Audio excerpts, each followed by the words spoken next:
دائما ابدا علی حبیبک خیر خلق کلہم۔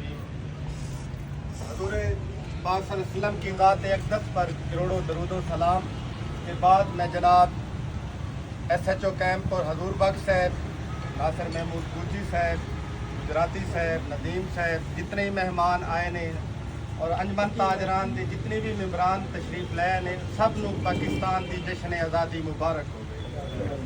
میں ایک ہی بات کرتے اجازت چاہتا کہ اب ٹائم بڑا ہے مختصر ہے پیا کہ اج بھی تسا ڈٹھا سی، میں بھی ویکھدا سوشل میڈیا دے اوتے یا لوگاں دے اکثر اس دن دے اندر لوگاں دے خطاب بھی تسا سن دے ہو تو ایک نیگیٹو خطاب چلدا پیا ہے کہ اسا کوئی آزاد ہے، یہ پاکستان کوئی آزاد ہے، پاکستان ہے کیا؟ خدا دا خوف کرو، انہاں تو پوچھو جڑے آزاد نہیں ہیں۔ آزادی دی قدر کشمیریاں تو پوچھو، آزادی دی قدر فلسطینیاں تو پوچھو۔ اللہ دا شکر ادا کرنا چاہیے کہ آپ آزاد ہیں پہ، ثم الحمدللہ۔ وہ کسے گھر چوری ہو جاوے نا، لوگ ہمیشہ چور نہیں برا آکھتے، گھر نو تا نہیں، آپ گھر نو برا آکھنا شروع کر دیتا ہے۔ گھر اور وطن کدی بھی برے نہیں ہوندے۔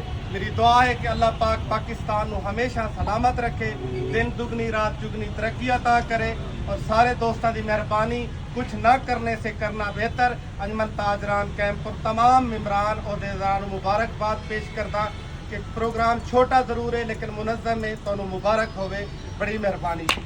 اب میں جناب